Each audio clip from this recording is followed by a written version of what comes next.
Ya estuvimos considerando en la clase pasada acerca de la conversión de Cornelio. ¿Se acuerda de la conversión de Cornelio? Este varón gentil, este soldado que fue alcanzado por el Evangelio. Era un hombre justo, era un hombre que oraba siempre, devoto, temeroso de Dios. Un hombre que fue alcanzado, él con toda su casa, para el Evangelio. Fíjese que, para que lo veamos de esta manera, cuánto gozo y alegría provoca la conversión de una persona. ¿Provoca gozo y alegría la conversión de una persona para usted? Hay gozo, ¿cierto? Siempre nosotros decimos, hay gozo en el cielo. Por lo menos Lucas capítulo 15 nos dice, hay gozo en el cielo cuando un pecador se arrepiente.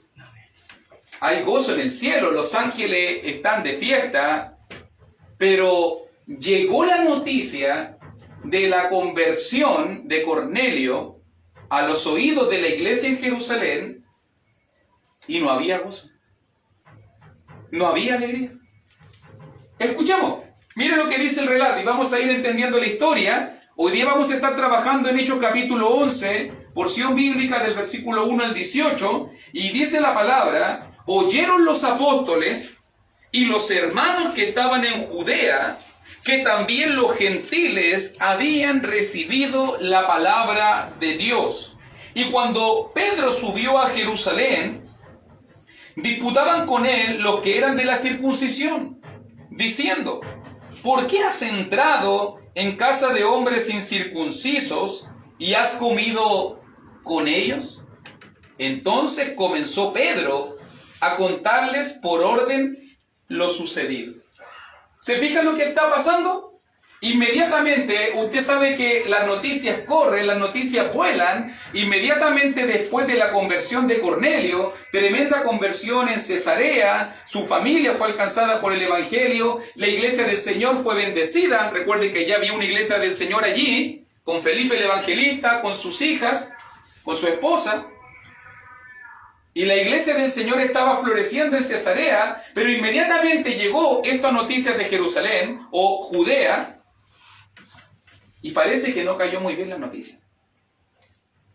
Uno diría, ¿cómo es posible de que lo que debería causar gozo no cause gozo? ¿Cómo es posible que lo que debería causar ánimo no cause ánimo? Incluso si usted se va a fijar en la secuencia del pasaje, Pedro es llamado a terreno y Pedro tiene que ir a presentar una respuesta ante la iglesia en Jerusalén. Y cuando Pedro llega, todos preguntándole, versículo 2, disputaban con él. O sea, esto no fue solamente: Pedro, cuéntanos qué pasó allá en Cesarea, queremos saber, tú saliste en un viaje. Acuérdese que Pedro le dio por ir a visitar a todos los hermanos. Eso lo vimos nosotros en el capítulo 9.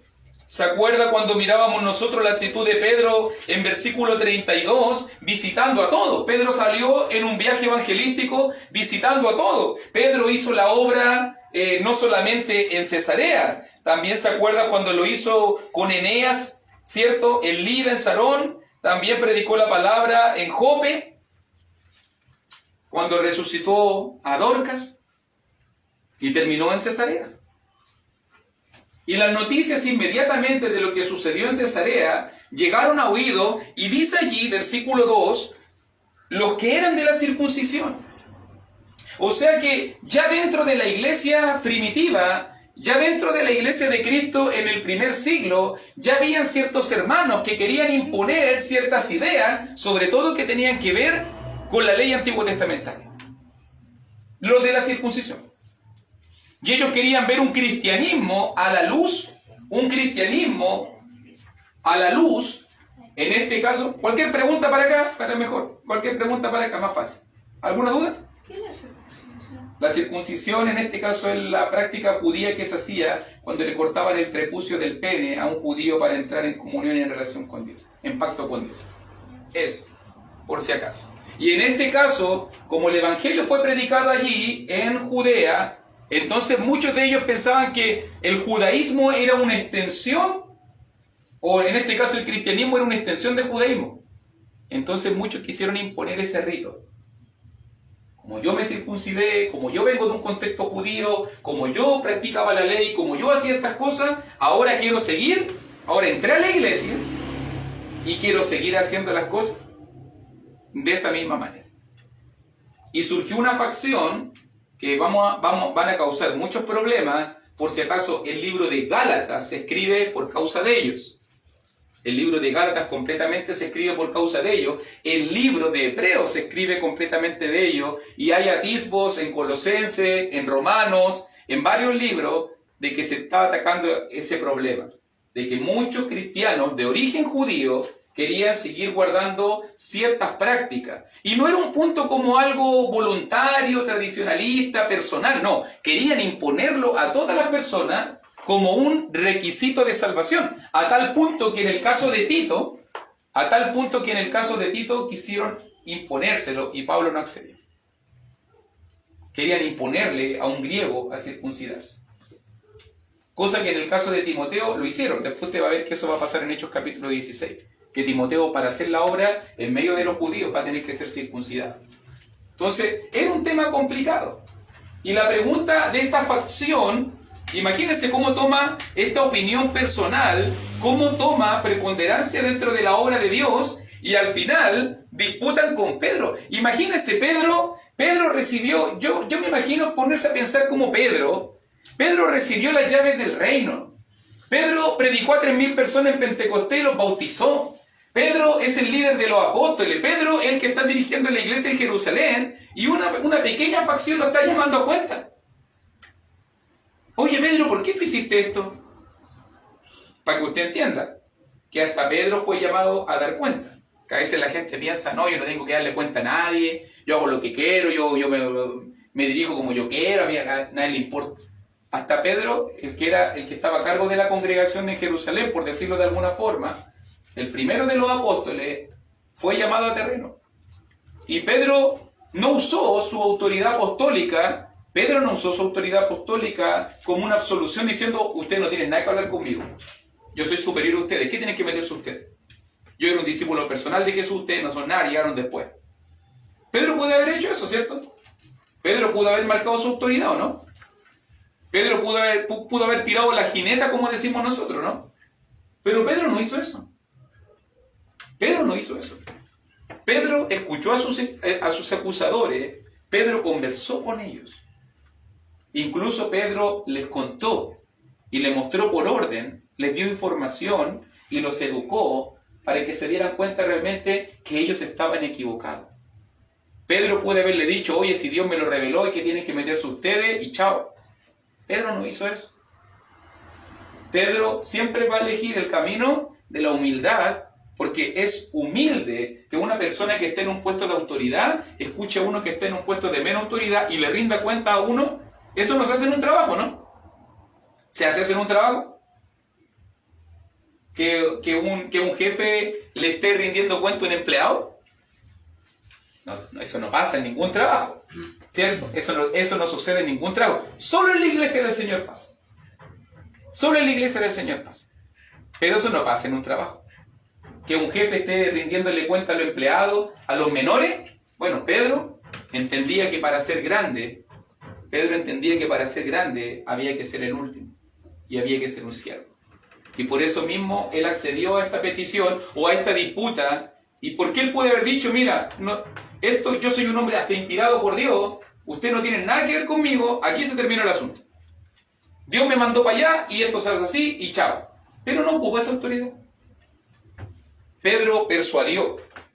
Ahora, note la naturaleza del problema. ¿Usted cree que a estos judaizantes, a estos cristianos, eran cristianos, se bautizaron, pero venían de un contexto judío y sus tradiciones, sus raíces judías estaban tan firmemente arraigadas que no querían desprenderse de ellas?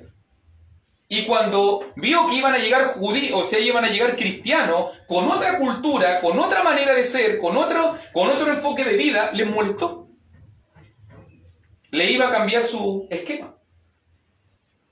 Todavía no estaban adaptados. Recuerde que los judíos siempre tenían el prejuicio de la ley y de que ellos siempre eran un pueblo exclusivista. Ellos creían que eran ellos solo el pueblo elegido por Dios. Y la mayoría de la gente piensa eso, que ellos eran el pueblo elegido por Dios. Claro, ellos fueron la nación y la tribu, ellos fueron elegidos por Dios, pero para evangelizar y para mostrar al mundo el amor de Dios. Pero no lo hicieron.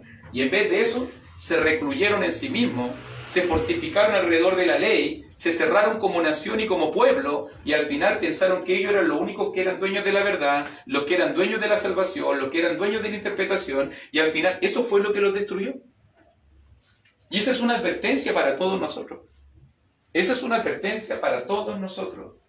Porque cuando nos encerramos en nuestras propias ideologías religiosas, es cuando estamos camino a la destrucción.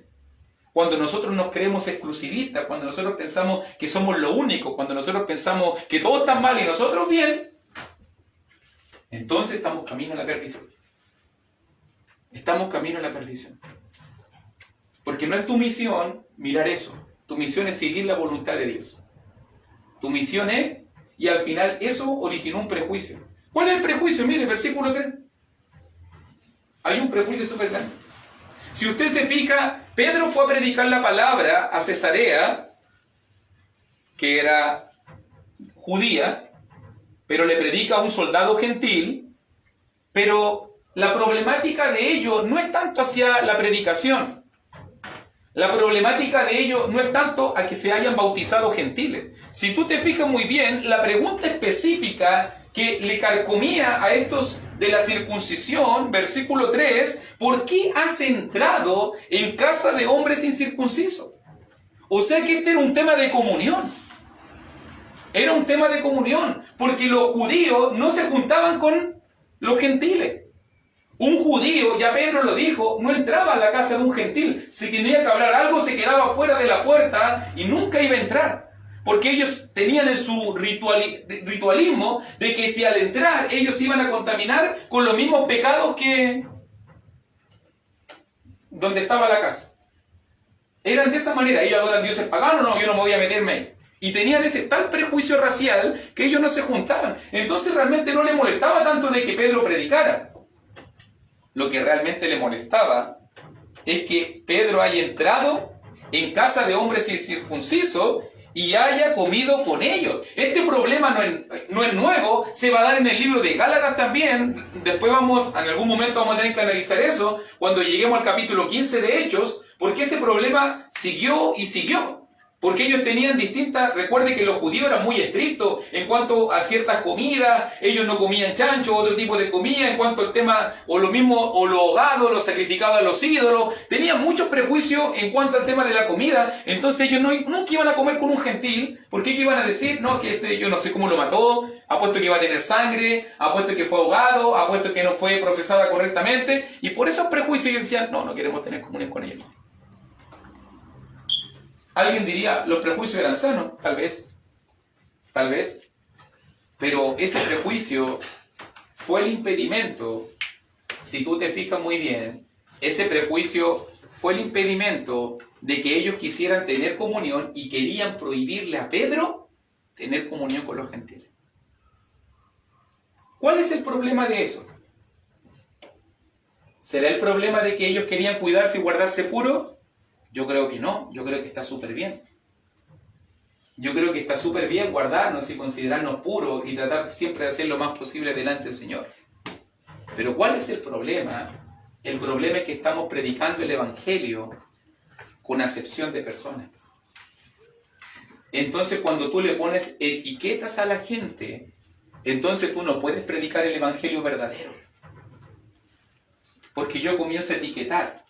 No es que este es el evangelio para los ricos, este es el evangelio para los pobres, este es el evangelio para los cultos, este es el evangelio para los flaites, este es el evangelio para los ladrones, este es el evangelio para las prostitutas. Cuando yo empiezo a etiquetar las cosas, realmente no he entendido que Jesús dijo todas las naciones, todo el mundo, todas las personas, todo el que quiera oír, obviamente, todo el que quiera escuchar, obviamente. Todo aquel que quiera rendirse. Eso es lo que Pedro analizó. 3 veces Dios le mostró a Pedro en el lienzo: Pedro, mata y come, Pedro, mata y come, Pedro, mata y come. Y la enseñanza era simple: lo que Dios santificó, lo que Dios apartó, lo que Dios quiere para salvación, tú no lo llames como uno inmundo, no es tuyo. Pero ¿cómo la gente hoy en día es prejuiciosa? Aquí está el prejuicio de la iglesia. No quieren juntarse con ellos, no quieren comer con ellos, e incluso a Pedro, que fue a predicarle a ellos: oye, ¿por qué estáis haciendo eso? Hay una barrera racial súper fuerte aquí. Mire, la barrera ya estaba en Pedro. Acuérdese que Dios ayudó a Pedro. Dios ayudó a Pedro a entenderlo. Porque también la iglesia estaba enclaustrada solamente en Jerusalén, en Judea, en Samaria. Pero desde aquí en adelante vamos a ver el cambio de enfoque. Vamos a terminar en el versículo 18 después, dándonos cuenta que cuando la iglesia lo entendió, recién fue el momento de máximo crecimiento en la obra. Cuando la iglesia se libera de las ataduras, cuando la iglesia se libera de los prejuicios, cuando comenzamos a predicar el evangelio sin etiqueta, cuando comenzamos a predicar el evangelio a todo aquel que cree y a todo aquel que quiere, entonces Dios libera las ataduras y la obra fluyó y la palabra fue tremendamente esparcida. Pero mientras ellos no liberaran esas cadenas aquí en la mente, ellos todavía miraban a la gente con etiqueta. A ver, ¿se va a bautizar? ¿Es judío o es gentil? ¿Era griego? ¿De dónde venía? ¿Qué practica? ¿Se irá a arrepentir de verdad o no? ¿Irá a cambiar o no? ¿Se imagina uno bautizar a una persona así? ¿Irá a cambiar o no irá a cambiar? ¿Irá a arrepentirse o no irá a arrepentirse? Ya uno indica que a lo mejor es cierto. Cientos han fallado tal vez, o miles han fallado tal vez, pero también cientos o miles han sido aciertos de parte del Señor. Y yo no soy la medida para saber quién va a ser digno o apto. Yo no soy ni usted la medida para pensar quién es digno y se lo merece, porque cuando tú crees que tú eres la persona que ve eso, entonces no estás predicando el evangelio de una manera correcta. Por eso mismo Pedro, humildemente, digo humildemente porque Pedro pudo haber usado su autoridad apostólica, era el líder de la iglesia, una pequeña facción de cristianos de origen judío le está llamando la atención por entrar y comer con ahora gentiles que eran cristianos que se bautizaron. Entonces comenzó, versículo 4, Pedro a contarles por orden lo sucedido. Y note bien, porque la historia es conocida, no vamos a ver muchos detalles porque ya en Hechos 10 la contó una vez, lo vimos cuando pasó, y 2 veces después Cornelio se lo contó a Pedro. Ya sabemos 2 veces lo que pasó. Pero noten algunas palabras que yo he remarcado en cuanto a la historia como Pedro se lo está contando. Recuerde, Pedro está en Jerusalén. Recuerde, están los apóstoles, me imagino Juan, Jacobo, los demás, diciéndole a Pedro: oye, mira, no lo hemos podido detener. Lamentablemente el liderazgo aquí de los apóstoles guatió, porque ellos pudieran haber parado el problema rapidito. ¿Y cómo le están haciendo problema a Pedro? ¿Cierto? Ellos pudieran haber cortado este problema rapidito, pero no lo pudieron parar. Y tanto así que cuando llegó Pedro, mira, hay reunión. Chuta, ¿de qué hay reunión? Es que hubo problema. ¿Y de qué hay problema? Imagínense Pedro de haber venido feliz, contento, se bautizó toda la familia de Cornelio, tremenda obra de salvación, la iglesia del Señor creciendo en Cesarea, en Jope, en Sarón, en Lida. ¡Ay, qué linda la obra! No, hay reunión. Hay reunión con los apóstoles y con tal y tal y tal hermano. Algo les molestó, parece, de lo que pasó. Y los apóstoles no pudieron parar eso, porque estaban ahí presentes en la reunión. Entonces también Pedro va a mostrarle a todos quién realmente fue el que motivó las cosas. Y note cómo podemos dar una respuesta, porque yo creo que aquí aprendemos cómo resolver problemas, sobre todo cuando se trata de la misión, y también cómo podemos resolver problemas cuando hay 2 interpretaciones, cuando hay 2 opiniones, porque a veces cuando se trata de la obra de Dios, a veces uno puede tener opiniones. Los hermanos tal vez, justamente los de la circuncisión, opinaban tal vez que no era bueno predicarle el evangelio a los gentiles, o que los gentiles necesitaban circuncidarse, como va a pasar después en Hechos 15. Pero esa era su opinión. Ese era su pensamiento. Imagínense eso hubiese impuesto.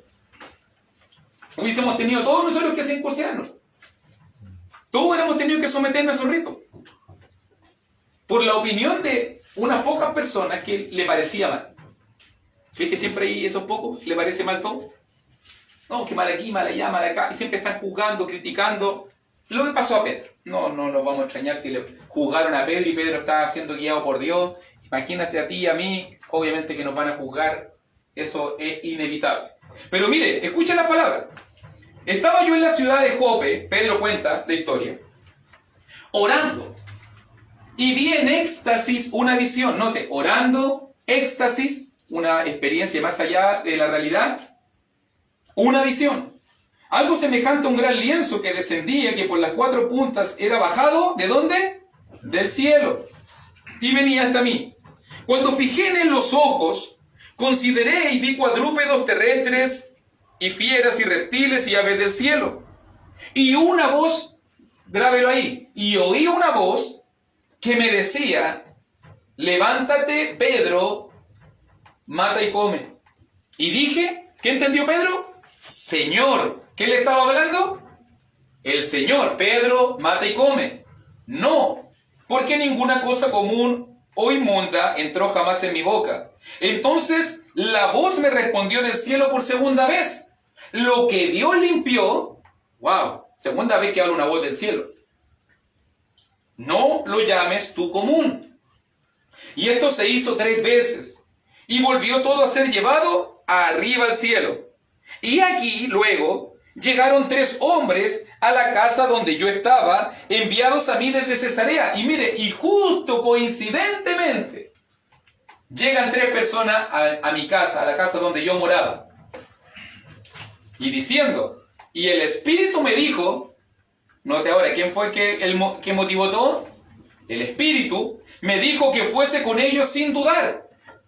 Incluso Pedro se protege, lo que dije yo la clase pasada. Fueron también conmigo estos 6 hermanos, y debe haberlo apuntado, deben haber entrado a esa reunión, esos 6 hermanos. Ahí cobró más valor que nunca los testigos que Pedro va a presentar. Estos 6 hermanos, y entramos, plural, en casa de un varón, quien nos contó cómo había visto en su casa, ¿a quién? A un ángel, que se puso en pie y le dijo, envía hombres a Jope y haz venir a Simón, el que tiene por sobrenombre Pedro, él te hablará palabras por las cuales serás salvo tú y toda tu casa. Y cuando comencé a hablar, cayó el Espíritu Santo sobre ellos también como sobre nosotros al principio. Entonces me acordé de lo dicho por el Señor cuando dijo, Juan ciertamente bautizó en agua, mas vosotros seréis bautizados con el Espíritu Santo. Vamos a dejarlo hasta ahí. ¿Notas el hilo conductor de todo?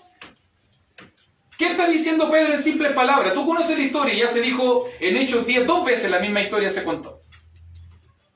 ¿Cuál es el hilo conductor de todo? ¿Qué es lo que está demostrando Pedro a sus acusadores? A los que disputaban con él, a los que le molestaba que tuviera comunión y había entrado a casa de hombres incircuncisos y le había predicado el evangelio a gentiles. ¿Por qué Pedro estás haciendo esto? Y lo primero que Pedro, yo veo en simples palabras, le está diciendo, es que esto no se me ocurrió a mí. Si esto no se me ocurrió a mí, yo no lo inventé.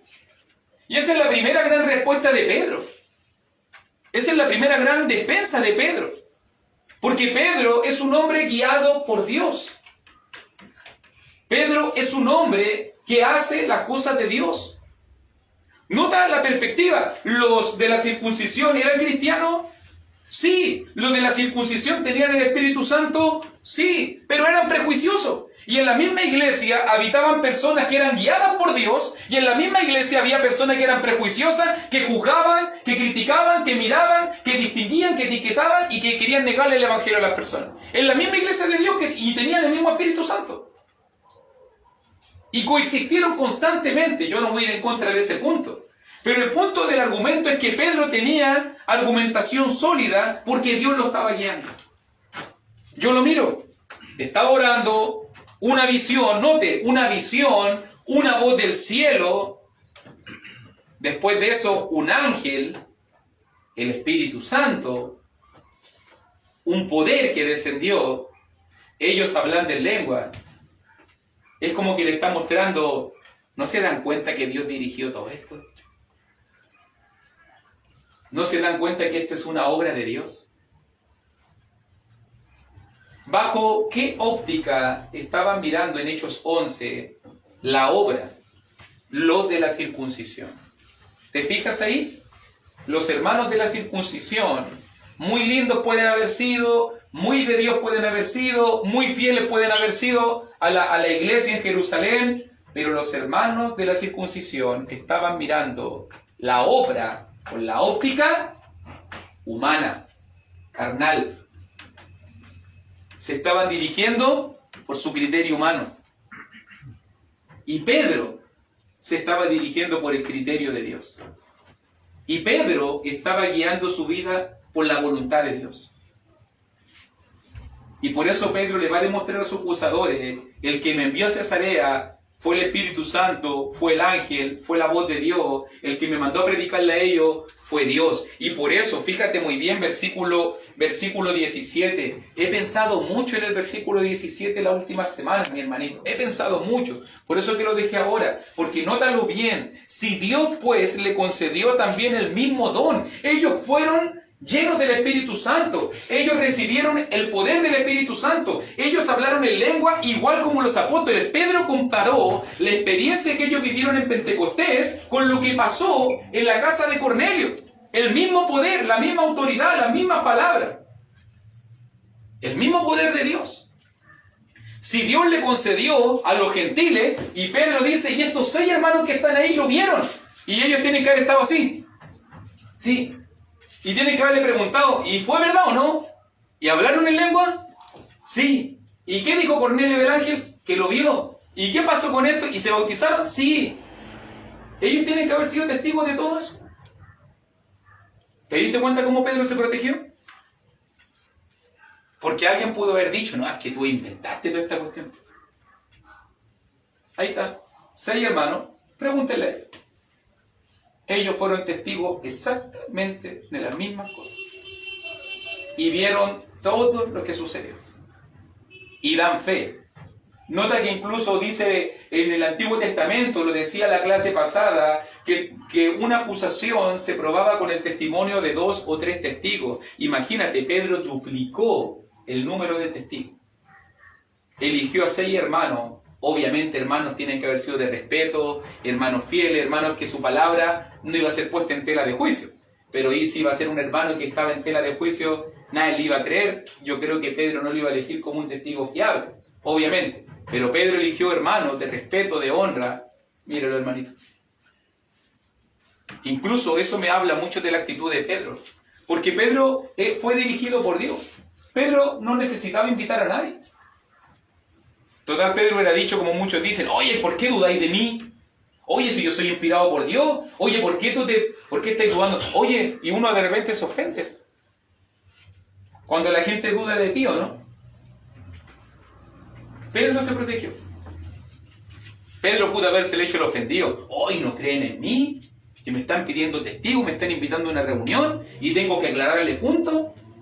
Muchos hoy en día se hacen los ofendidos cuando se le llama aclarar. Pedro no, fue inteligentito. Aquí está, pregúntele a ellos. Pum, pum, pum, pum, listo. Ellos van a contar la misma historia que yo. Y aquí están estos 6 hombres delante de Dios. La mejor manera, Pedro enfrentó a los acusadores. Pedro fue humilde, se sometió al escrutinio de los menores, aun siendo él mayor que ellos, en perspectiva de la labor, obviamente, porque todos somos iguales delante de Dios, pero en perspectiva de la labor, hermanos como Pedro que habían comenzado con la congregación, levantado la congregación, bautizado a la gente, y otros hermanos que llegaron después, y a veces ellos querían predominar por encima de Pedro. Uno diría, como terrible tirado a las mechas, que los de la circuncisión que llegaron después vayan a querer imponerse con Pedro, que Pedro fue el que comenzó todo en Pentecostés, con los apóstoles, ¿cierto? Pero por si acaso, así hay gente que se manda a las partes y quiere mandar o quiere incluso causar problemas. ¿Y cuál es el problema real? Dice allí, versículo 17, si Dios pues le concedió también el mismo don que a nosotros que hemos creído en el Señor Jesucristo. Nota la pregunta, esta pregunta es incómoda. ¿Quién era yo que pudiese estorbar a Dios? ¿Sabe lo que eran los prejuicios de los judíos? Estorbo. Estorbo a la obra de Dios.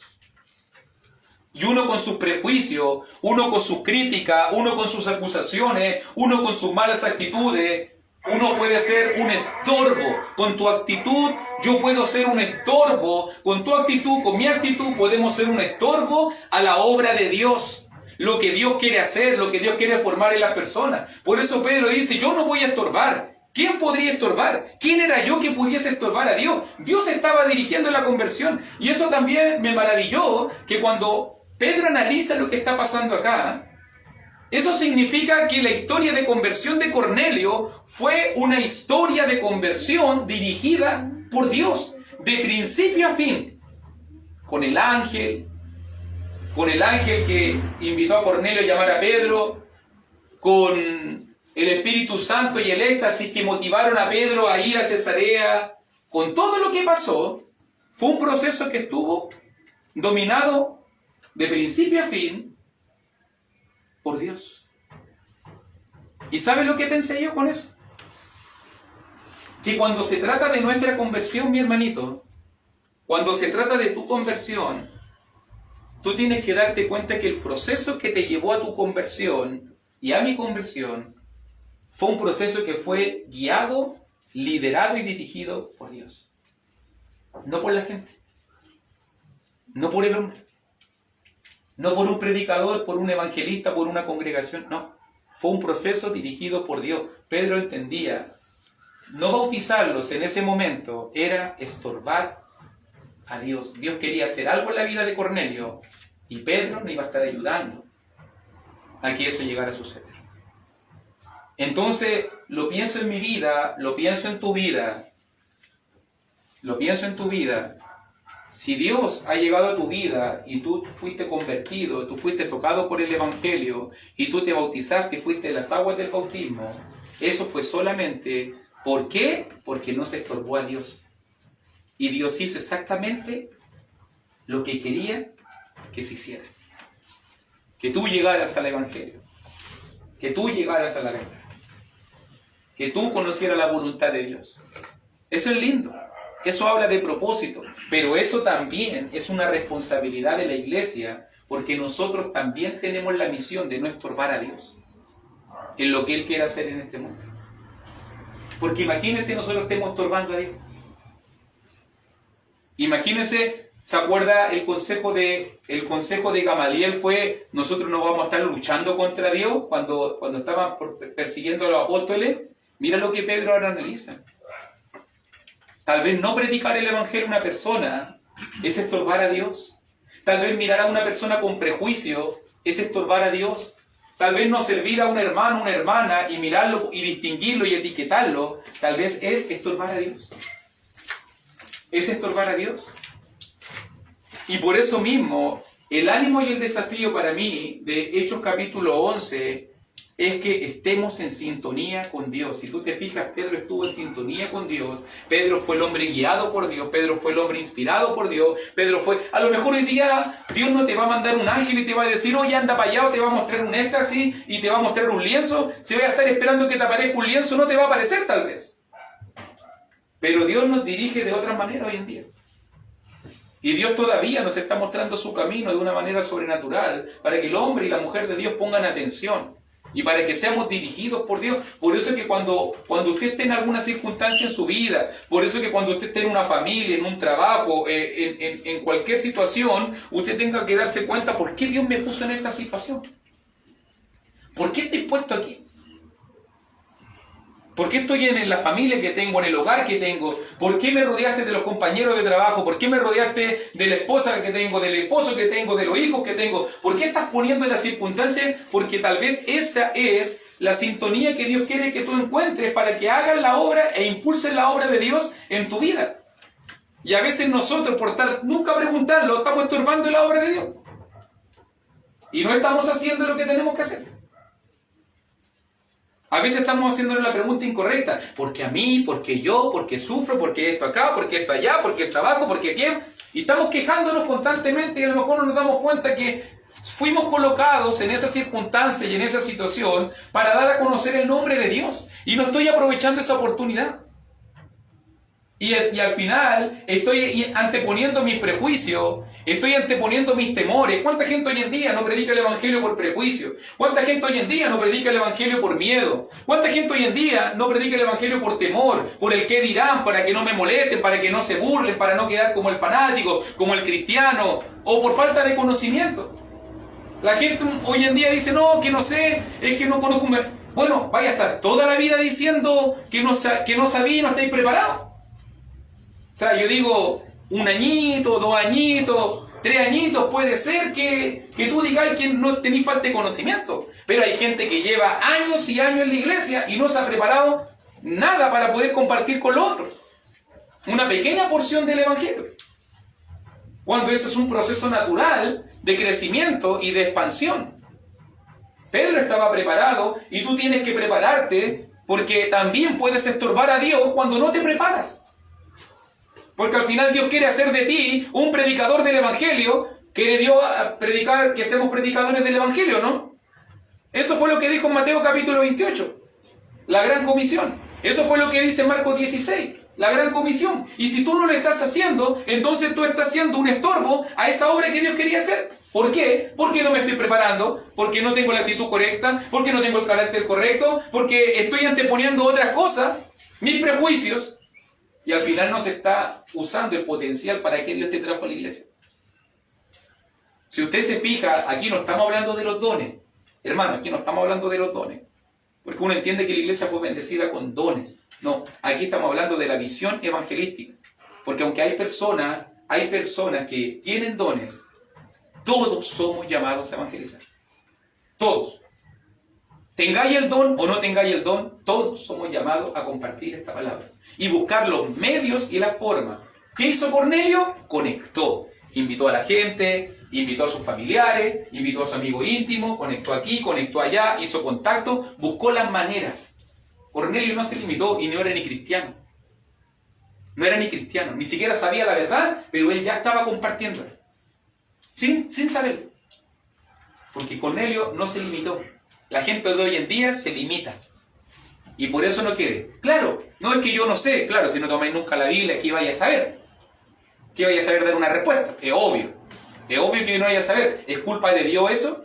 ¿De que tú no tomes la Biblia? ¿Es culpa de Dios de que yo no me capacite, de que yo no estudie? No es culpa de Dios. Pero al final, ¿quién es perjudicado? La obra de Dios. Es perjudicar la obra de Dios. Es que tengo miedo, es que mis temores, es que mi personalidad. Ok, busca otras maneras. Hay hermanitos que reparten folletos, hay hermanitos que hacen contacto, hay hermanitos que ahora tenemos tantas posibilidades que transmiten link, que comparten estudios de otros hermanos, que conectan con otras personas, que ponen su bien a disposición de la obra. Hay maneras, no necesariamente que todos tienen que ser predicadores y que todos tienen que ser evangelistas, pero hay maneras como usted se puede involucrar en esta obra. Por eso que digo que la pregunta me incomodó a mí mucho. La he tenido dándome vueltas semanas y semanas. Semanas y semanas. ¿Cómo podemos estar estorbando a Dios? Pedro dijo, yo no lo voy a estorbar.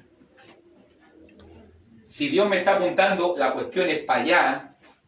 Si Dios me está diciendo, ande a esa casa, háblale a ese hombre. Si Dios lo está probando, ese hombre me está esperando y un ángel le habló. Si cayó el Espíritu Santo y está... No, ya demasiado me está señalando que hacia allá. ¿Cómo yo voy a estorbar? ¿Cierto? Y a veces la gente está lista y preparada como Cornelio, hermanito. A veces la gente está guardando que uno le predique la palabra. A veces la gente está listita para conocer la voluntad de Dios. Y a veces somos nosotros los que estorbamos porque no predicamos. Porque anteponemos nuestros prejuicios, nuestras ideas, nuestras preconcepciones personales y al final no compartimos lo que tenemos que compartir. Y por eso mismo, fíjese muy bien, esto fue un mazazo. Esto fue un mazazo en la mente de los judíos, de los cristianos judíos. Porque fíjese bien, cuando oyeron estas cosas, aquí se terminó el alboroto, por el momento. Va a reaparecer algo en el capítulo 15. Pero por el momento, Pedro acalló todas las voces con información. Y Pedro en ese momento dice, callaron y glorificaron a Dios, diciendo, de manera que también a los gentiles Ha dado Dios arrepentimiento para vida. Y yo digo, ¿y qué parte de la gran comisión no hay entendido si era para todo el mundo y todas las naciones? Eso fue lo que Jesús dijo, ¿no? Eso se lo dijo hace años atrás. Y recién, es que recién entendí de que también los gentiles son parte de esta salvación. Yo me imagino a Pedro mirando al otro apóstol así como, ¿y todavía no entienden que la salvación es para todos? Y todavía no se han dado cuenta, de manera que también a los gentiles, pero si Jesús nos dijo eso antes de irse, de que era para todas las naciones, para todo el mundo, toda criatura. ¿Qué entendieron ellos por toda criatura? ¿Qué entendieron ellos por...? Ellos pensaban en su mente toda criatura judía, todas las naciones judío, toda carne judía. Eso es lo que pensaban ellos. Y sin darse cuenta estaban estorbando a Dios porque encasillaron el Evangelio en un solo grupo de personas. Cuando el Evangelio era para todas las naciones. Note las frases. No dijo aquí el Evangelio. Habló de arrepentimiento, porque en la mente de Dios también el Evangelio es Evangelio de arrepentimiento, es Evangelio de cambio. Si tú le estás predicando el Evangelio a las personas, tienes que predicarle que cambie. No puedes ir a bautizar a una persona que no está dispuesta a cambiar. Y por lo menos algo que usted tiene que entender clarito, hermanito, de que si usted se bautizó para cambiar, para arrepentirse, para no ser la misma persona, porque si tú te bautizaste y sigues siendo la misma persona, y sigues hablando de la misma manera, y sigues pensando de la misma manera, y sigues teniendo los mismos prejuicios, y sigues comportándote de la misma manera pecaminosa, entonces no has entendido nada, porque el Evangelio es cambio, el Evangelio es transformación, el Evangelio es arrepentimiento de vida, es para que la gente cambie. Si no, el Evangelio no tiene poder alguno. No tiene poder alguno. Entonces la primera gran obra del Evangelio es cambio. Y ese cambio te lleva a la salvación. O como lo dice acá, arrepentimiento para vida eterna. Para vida eterna. ¿Te fijas? La iglesia de Jerusalén recién lo entiende. Y sabe que es interesante, se lo voy a contar, aunque me voy a gozar más el próximo miércoles, que es uno de mis pasajes favoritos en el libro de los Hechos. Pero fíjese que Dios es tan maravilloso que lo que estaba sucediendo en una pequeña sala en Jerusalén, con los apóstoles, con los líderes de la circuncisión, con Pedro y los 6 hermanos, esa pequeña reunión que se estaba teniendo ahí, era el sentir de Dios y era el mover de Dios, porque después, versículo 19, tú te vas a dar cuenta que en versículo 19, habían unos hermanos que habían salido arrancando de la circuncisión, de la persecución, de la persecución que hubo con motivo de Esteban. Hechos 8.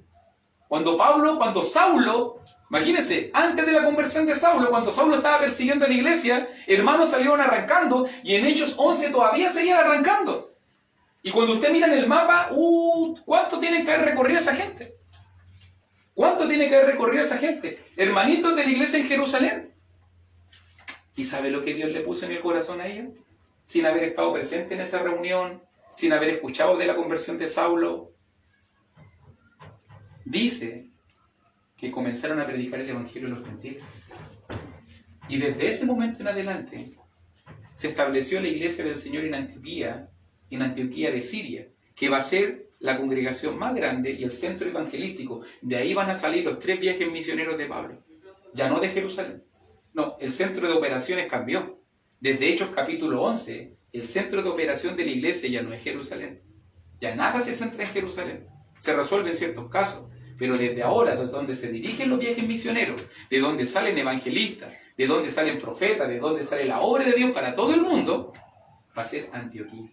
Gracias a que hermanitos que estaban siendo perseguidos llevaron la palabra y le predicaron a todas las naciones.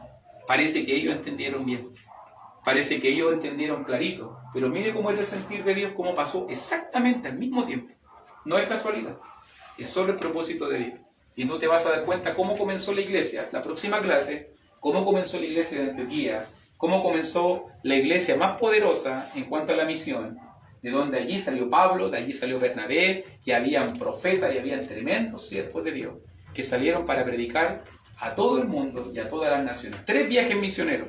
Esos son los 3 viajes misioneros que nos van a relatar en todo el libro de los Hechos. Y esos son los 3 viajes misioneros que plantaron iglesias por todo el mundo conocido. Por todo el mundo, no de Jerusalén, por todo el mundo conocido. Claro, parece que los prejuicios eran muy fuertes en Jerusalén. Y parece que los de Antioquía tenían una mente un poco más libre, un poco más liberal, parece, para llevar el Evangelio sin prejuicios, sin limitaciones a todas las personas. Van a haber luchas, vamos a llegar allá. Comentarios. Comentarios. Buen pasaje, ¿o no? Buen pasaje. Una reunión, una historia. Pedro, llamado, como diríamos en Chile, llamado a terreno. Pedro tiene que dar cuenta, a ver qué está pasando aquí. Pero usted se dio cuenta que Pedro, dirigido por Dios, supo dirigir la reunión, darle información correcta y al final mostrarle a todos. ¿Qué es lo que uno tiene que demostrar? Hermanito, cuando tú hagas algo, lo más importante que te va a dar siempre la tranquilidad, libro, capítulo, versículo. Si lo que tú estás haciendo está en la palabra de Dios y está revelado, nadie te lo puede objetar. Nadie. Nadie puede decir, no es que yo opino diferente, es que yo creo que... Disculpe, aquí está. Disculpe, no hablemos. Aquí está. Eso es lo que Pedro hizo. Dios me dirigió, Dios me dirigió, Dios me dirigió. Ahora no vamos a ser dirigidos de una manera sobrenatural. Ahora somos dirigidos por su palabra. Entonces, ¿cuál debe ser la regla para la misión, para la obra, para todas las cosas en la vida? Es que Dios nos dirige. Si la palabra lo dice, entonces yo no tengo por qué estar objetándole a la palabra. Aunque a mí me parezca o a mí no me parezca. Ve que la gente dice, ¿hasta dónde hay que perdonar? Y hay que amar, hay que poner la otra mejilla, es que me han desanimado, es que me han desilusionado. Bueno, Jesús dice 70 veces 7. Ahí está la palabra. ¿Qué hay que hacer? 70 veces 7. Podéis guerrear todo lo que queráis, pero 70 veces 7. ¿Puedo objetar yo eso? Es que si yo no perdono, es que no lo puedo perdonar, es que ponte en mis zapatos, es que es muy grave la situación, es que si no perdonáis, yo tampoco te voy a perdonar. Mateo 6, 13 y 14. ¿Sale escrito? ¿Qué voy a hacer yo? Cosa mía, sujetarme o no sujetarme. Y así usted se va a dar cuenta que cada problemática que puede suceder, si está revelada en la palabra, es clarita y simple. Así se resuelve. ¿Luciano? Que yo quería saber este pasaje. Si Dios pues le concedió también el mismo don que a nosotros que hemos creído. ¿Qué don era? El don del bautismo en el Espíritu Santo. Eso, lo que pasó en Pentecostés. Ese mismo don. Porque él lo atribuye a versículo 15. Comencé a hablar, cayó el Espíritu Santo sobre ellos también como sobre nosotros al principio. Espíritu Santo que se manifestó con lenguas. Con lenguas. Sí. Eso fue lo que Pedro recuerda y dice, lo mismo que pasó con nosotros en Pentecostés, pasó ahora en la casa de Cornelio, en un gentil. Imagino los ojos de huevo frito que tienen que haber puesto los de Jerusalén. En la casa de un gentil y Dios se manifestó así, y estaban hablando en lengua y llegó el Espíritu Santo. No. Me imagino después cómo tienen que haberse sentido. Y nosotros peleando con Pedro porque hizo eso, si Dios mismo lo llevó para allá. Y así sucede muchas veces. Así sucede muchas veces.